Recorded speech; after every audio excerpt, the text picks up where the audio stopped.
Welcome to Channel's Business Global with me, Juliana Olayinka, from our studios here in London. On today's show, next weekend, the official coronation of King Charles III takes place in Westminster Abbey at an estimated cost to the British taxpayer of £100 million. The royal family has links with hundreds of charities and public service organisations around the world who will be tuned in to watch the ceremony on Saturday the 6th of May. One of those organisations is the International Award for Young People Nigeria. Its national director, Joseph Bello, will shortly be joining me from Lagos to share insights on how the work they conduct with students has been boosted with support from Buckingham Palace. And the sudden slide into violence between the Sudanese army and the paramilitary group Rapid Support Forces has left hundreds dead and many thousands wounded. International parties have called for an immediate ceasefire in Sudan and a return to dialogue, but there appears to be no appetite for compromise. Aliona Sinenko, the regional spokesperson for the International Committee of the Red Cross in Africa, will be joining me from Nairobi with an update. Then later, Payday CEO Favour Ori will be joining me from Toronto to discuss the flourishing fintech firm's re-entry into Rwanda. But first, let's start the show with a story that certainly garnered plenty of headlines this week. US President Joe Biden has confirmed that he is going to stand for re-election in 2024. The unsurprising announcement was made via this slick campaign video in which Biden declared it is his job to defend American democracy. His entry into the race follows Trump's announcement in November that he would seek a second term too. Despite attempts to brush aside concerns about his age, recent polls suggest that 53% of Democrats did not want Joe Biden to run again. In other news, local elections are being held across more than 230 councils in England next month. It's the first big test at the ballot box for Rishi Sunak since becoming Prime Minister and Conservative leader in October. The results will also indicate how Sir Keir Starmer's Labour Party could fare at the next general election. Well, for more on next week's local elections in England, I was earlier joined in the studio by our business correspondent, Simon Pusey. Simon, we've got local elections taking place across most of the country, England, next week, Thursday. Of course, last week we missed discussing Dominic Raab, the former Deputy Prime Minister who resigned. And then over the weekend, there was a scandal involving Diane Abbott. Many of our viewers will know her. She was the first black Member of Parliament. She had the whip removed from her over some anti-Semitic remarks, which she has since taken back. Now, are any of these movings and rumblings going to affect campaign sentiment? Yeah, I think the impact on the local elections will be minimal. I think most people have probably made their minds up where they stand, but it's certainly unhelpful going into a general election, whenever that may be. And with these local elections, it's unhelpful to have scandals. Yeah. And I guess it really depends on how the leaders of those parties react to those scandals. And I think Sir Keir Starmer dealt with Diane Abbott's letter that she wrote in where she compares anti-Semitism to having red hair pretty quickly, pretty swiftly. It was suspended. The rights and wrongs of what she said, you can debate forever, but the Labour Party has this anti-Semitic label and allegation placed on them, and it's something that Sir Keir Starmer's been trying to get rid of for a long time. So the timing and the wisdom of that letter was questionable. Whereas the Dominic Raab thing with Rishi Sunak, he kind of was on Raab's side, clearly, Deputy Prime Minister. It took him a long time before he came out and sort of then Dominic Raab did resign. This is about third bullying. cabinet minister. Yeah, to go. So 6 months. I think it depends really on how. And Rishi Sunak's come out looking pretty weak because he took quite a long time to respond, whereas Sir Keir Starmer just came out and just did it. And I'm sure Diane Abbott, she's been a lifelong politician. She'll be back, and she's been through various scandals before. And she's very, very good. She's clearly a very good party politician, and she's done a lot of good over the time. But I think going into these elections, which are quite important because they're a kind of bellwether as to how the general election is going to go, it shows Labour where they are, and if they are, as the polls suggest, way ahead of the Tories. So it'll be interesting to see what happens. It's 2/3 of Labour councils in England are going to the polls. That's more than 8,000 councillors up for grabs. So it'll be really interesting to see what happens there. But I think these scandals really don't help either party's cause. And, you know, the Dominic Raab thing really plays into this idea that the Tory party are the nasty party, party, that they bully, rule by force, and they, the rules don't really apply to them. They can do what they want, and people really sort of gathered around Dominic Raab at the top of the Tory party, and it was basically Rishi Sunak had no choice, did he, when that report came out that accused him of bullying on several occasions, and lots of different anecdotes coming out about how people were left in tears in the civil service. Yes. So I think that's the sort of difference between those two scandals is one had a lot of time to brew, and there was a lot of column inches written and a lot of talk shows, whereas the Diane Abbott thing was quickly done and dusted. Yeah. So yeah, but it will be very interesting to see what happens on the 4th of May, because we haven't had, it feels like we've had a lot of elections and votes recently, but it has been a while since we saw any kind of, and we see in the US how big the midterms are, for example, in terms of policy going forward. So it'll be really interesting to see just how far Labour are ahead, and the role that maybe the Lib Dems play in this as well. Will they pick up a share of the vote? But yeah, these kind of scandals really don't help either party. Just to touch very quickly, briefly, if we can, on the Dominic Raab scandal, because there were some suggestions that this would be a bigger story, because he was obviously furious at the findings, and a lot of people commenting on work-shy Britain, work-shy civil service, don't want to get the work done and complain when bosses are too tough. Have we had any further development on that? Well, I think the civil service it's huge. There's tens of thousands of people work there. Remember, were the ones that delivered Brexit. Yes. I mean, they've literally undid decades of deals and commercial deals and partnerships with our countries in the EU, and they made it happen. They made the ports work, they made the airports work, they undid all of that, and that takes time. So they're clearly very good at what they do, but I think there have been accusations for a long time that because it's such a big institution, it is quite slow moving, and they're supposed to be impartial, right? They work for whichever government comes into power. And I think we've heard from Labour Party members saying the same thing when they were in power 12 years ago, that the civil service can be quite frustrating. It can look a bit like they're working against you almost. But obviously that's part of everyday life, and being a grown-up and working with people is to be diplomatic and get on with people. And I think it's the idea that he was, people left in tears, people scared to go into meetings, people scared vomiting before meetings. Yeah, scared to say what they thought, which isn't really a style of leadership that you want. So, and it's not the first time we've heard this from Dominic Raab in different departments. So I think there was quite a lot of anecdotal evidence that maybe he wasn't the most pleasant person to work for. And that's not a good look for the Conservative Party, because you've got Labour, who are very much playing on being on the people's side, being for migrants, being the ones with a heart, and Rishi Sunak, billionaire Rishi Sunak, coming across looking like he's sticking up for his bullying friend, isn't a good look. So I think that's the kind of thing that, may stick in people's minds when they go to the ballot boxes, whenever that may be. Well, by the time we record next week's show, we should have at least an inkling of what perhaps the minds are of the voters. Thank you very much, Simon. Thank you. British Foreign Secretary James Cleverly has described evacuation efforts of British nationals as potentially impossible without a ceasefire in Sudan. In nearly 2 weeks of deadly conflict between the army and a rival paramilitary force, hundreds of people have been killed and thousands wounded.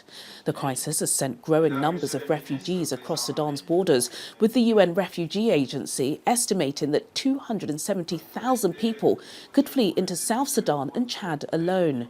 Aliona Shenenko, the regional spokesperson for the International Committee of the Red Cross in Africa, joins me now from Nairobi for more on this story. Aliona Shenenko, thank you so much for joining me on Channel's Business Global. Now, the ICRC has called for immediate humanitarian intervention in Sudan. What's the most pressing situation on the ground right now? The most pressing situation right now is the situation in the hospitals, because the medical system is on the verge of total collapse. And at the same time, we're seeing thousands of wounded people who need urgent medical care. We are now talking about 70% of hospitals that cannot work, that close their doors.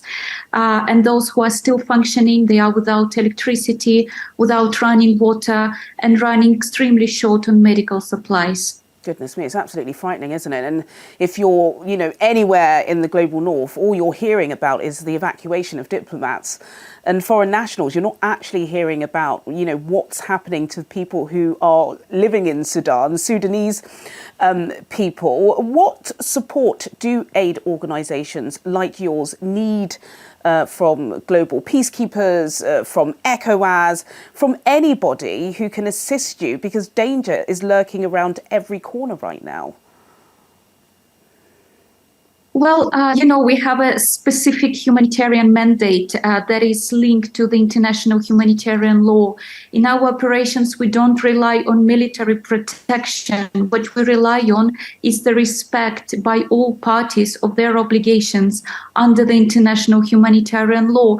And this includes providing safe space for humanitarian workers, for medical workers, to be able to operate safely, and also ensuring protection of civilian population that are getting more and more desperate every day.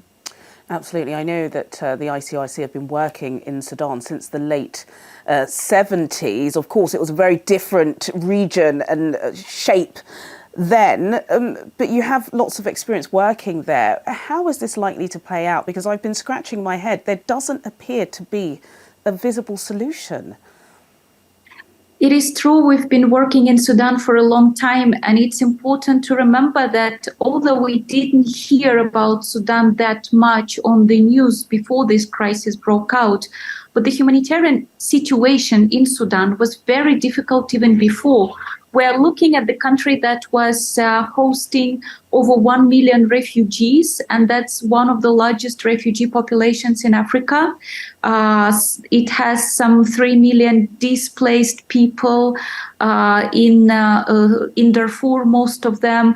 There were around 10 million people who did not have enough food to eat, and the worsening food crisis. So a number of challenges even before.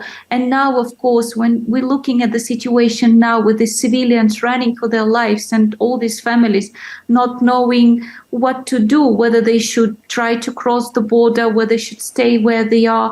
It is a very challenging situation that we're facing, not just in terms of emergency response, but also in the medium and in the long term.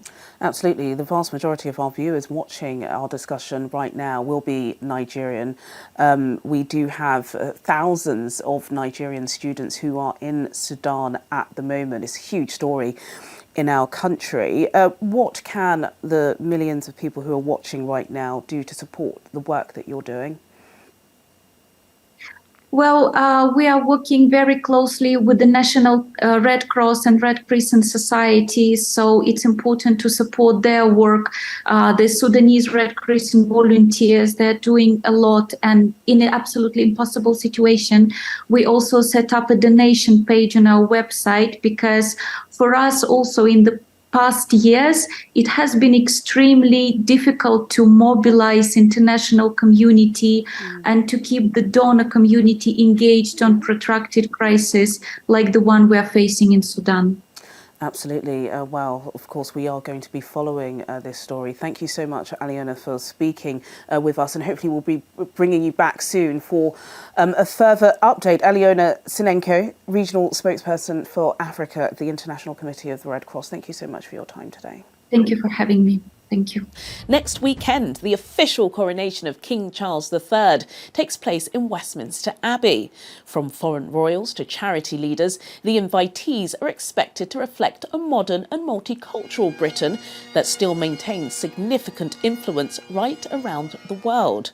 The royal family has links with hundreds of charities and public service organisations, including within Nigeria.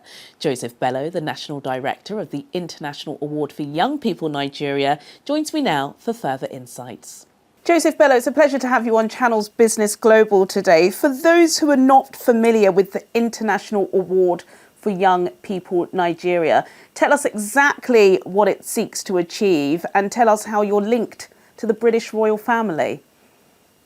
Okay, thank you so much, Juliana. Well, the International Award for Young People in Nigeria is globally known as the Duke of Edinburgh's International Award. The Duke of Edinburgh was founded by His Royal Highness, the Duke of Edinburgh, Prince Philip, in 1956, in conjunction with Kurt Hahn, who was a German educationalist. Now, the idea or the intention of the program was to support young people on their journey of self-development, regardless of their backgrounds, culture, physical ability, skills, or interests. He was passionate about young people's development, and we feel that young people were being held back, and to create a framework or a program that would support them on their journey for self-development and to help them find their passion, purpose, and place in the world. The award was started way back in 1956 in the UK. It was intended for boys between the ages of 15 and 18. And after a while, in 1969, a girls' scheme was in 1958. A girls' scheme was formed, and in 1969, both frameworks became amalgamated. By 1971, the award became international, extending to over 31 countries. Around that time, that it first was introduced to Nigeria, although it wasn't officially launched until 1986. Goodness me, 1986. Let's get to 2023 if we can, Joseph. Let me tell you, you're certainly on top of the brief. I'm sure your bosses will be happy. But talk to us about where we are with the International Award for Young People today. All right. So 6 decades later on, Yes. 2014, the award was revamped in Nigeria, and it's now referred to as the International Award for Young People Nigeria. And every day in over 130 countries where the award operates, we see over 1,800 young people who start their awards journey each day. Right now, we have more than 1 million young people who are striving to achieve, the bronze, silver, or gold awards in these countries. Now, for us here in Nigeria, we are committed to helping young people, regardless of their backgrounds, to discover what we call their infinite potential, by giving them access to high-quality, non-formal education and learning, which provides them with a worldwide recognition of their achievement. Now, how we go about this is we offer a framework, which is very flexible and can fit into any structure where young people exist. It's been run by schools, youth organizations, universities, sports clubs, religious institutions, just to mention a few. And currently, we have over 200 of these institutions in Nigeria who are actively delivering the award. We also train adults, and we have over 1,000 adults who have been trained as what we call award leaders, adult volunteers to support young people throughout their award journey. So thank you, Joseph. That's just a summary about what we've been up to here in Nigeria. Thank you. You do so much. So I'm sorry to interject because, of course, this is not something you can condense into a 5-minute interview, although I must stress just how absolutely important and fundamental, life-changing, life-affirming, all of the above that the award is. And, of course, what it provides to young students in Nigeria who need a sponsor so that they can participate in the award. I've done a little bit of research and I think I've dug out an image of you with the now Duke of Edinburgh, Prince Edward, who was then, when he came to Nigeria, the Earl of Wessex. I think we're actually going to show that picture now of you. What was that experience like, not just for yourself, but of course for the students who participate in the award? It must have been amazing. Yes, it actually was. It was phenomenal, I can admit that. His Royal Highness Prince Edward is patron of the Duke of Edinburgh National Award, and he's also the chairman of the trustees of the Award Foundation. He did visit Nigeria in 2020 to meet with young people who are actively involved in the award. He had an opportunity to chat with them about their experiences, and also was able to see the award in action both in Lagos and even in Abuja. And he also, attended our first ever Gold Award presentation ceremony at the National Stadium, which was hosted by the Honourable Minister for Youth and Sports, Mr. Sunday Dare. And I feel that His Royal Highness was moved, and inspired by the stories of the young people who he met, and definitely cherished those memories till date. I think for us, the award, the royal visit in 2020 was very phenomenal in helping to raise the profile of the award here in Nigeria. For me, it was an amazing feat because, it happened just before the advent of the COVID-19 pandemic. And for the young people and the adult mentors who he was able to interact with, I think it was a transformational experience. We've seen young people who, still today, still talk about their interaction with His Royal Highness. I think we've seen that motivation and that inspiration that he has given to them, to wanting them to complete their award. Joseph Bello, the National Director of the International Award for Young People Nigeria. You are a very passionate young man, so they definitely got the right person leading such a phenomenal project. And who knows, you may still get an invite to the palace coming in the next few days. Let's see. Thank you so much, Joseph. Thank you, Juliana. Thank you so much for your time. Now to our final story. Payday, one of the leading Pan-African neobanks issuing global accounts to Africans, has announced its re-entry into Rwanda following the official launch of SpaceX in the East African nation. To find out more, let's speak with the CEO and founder, Favour Ori, who joins me now from Toronto. Favour Ori, thanks for taking time out to join me today. So your business, Payday, began in Rwanda and now you're heading back there. Describe to me how much of a big coup this is for your business. First, thanks for having me. So in 2021, we started Payday in Kigali. I was actually living there, right? So I was working remotely for two foreign companies, National Address Australia and OpenSames US. While working for these companies, I basically helped them hire from Nigeria and Rwanda. So we could not pay people. So that's how Payday started. It was like a side project over the weekend to enable my employers pay my co-workers. And eventually I was in Rwanda doing it. So it basically blew up from there.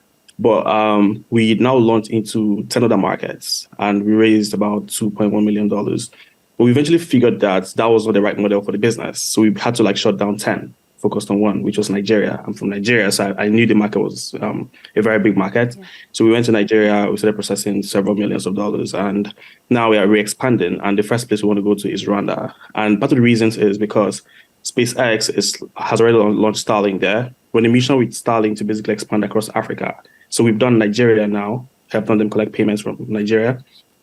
Now they've already launched the service in Kigali, so that's why we're going there.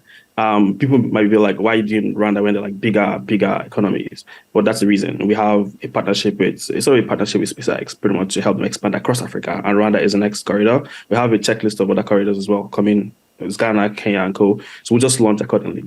Well, Favour, that's amazing. Really, really inspiring. And I know it takes a lot of hard work. You may be processing lots of millions of dollars, but I'm sure you're not getting much sleep. To date, Payday has raised over $5 million US. A round of applause for that. What is so unique about your offering that has piqued the interest of your investors? I know it's not just the influencers and the swag and all of that stuff, because I know you're doing very, very well in that area. But what is it you think that is setting you apart from your competitors?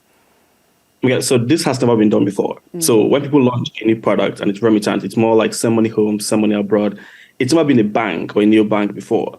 So in 2021, when these employers were trying to pay these people, the major problem was if they give the employers a GT bank account, for example, they won't be able to add that account to a US payroll system or an Australian payroll system because they have a way it works. They want to see account number, routing number. You know what I mean? Yeah. So there was a format that was expected. And if we use the already existing apps out there to do it, it wouldn't really even work because it's mostly provisioned to send money home to family and friends for support. It doesn't handle high volumes. People earning 20K, it's not for you. You can't use ordering for that, right? So it was custom built for remote workers and freelancers in Africa, Nigeria, and co. So now we started issuing real bank accounts. We'll go convince the American bank and tell them, hey, please, can you give us an account number for people in Nigeria, for people in Rwanda and Kenya? We'll go to the UK, can you give us a GBP bank account? We'll go to Europe, we want like a euros account. We need a Canadian account. So we're issuing real bank accounts as though you live abroad. So now you're getting paid like a local. Wow. So you live in Lagos, but you get a lot like you live in America. You get paid the same day. Sometimes it takes 30 minutes. Before now, no one was doing it. We started copying us, which is nice, but this is why we're unique. We're basically inventing the future. This has never been done before. So Favour Ori, CEO and founder of Payday, joining us from Toronto. We look forward to speaking to you again on Channels Business Global. Thank you. Thank you so much. Thanks for having me. Well, sadly, that's all we have time for today. But as always, do get in touch with your comments and suggestions. I'll see you at the same time next week for more in-depth business analysis on Channels Business Global. Goodbye.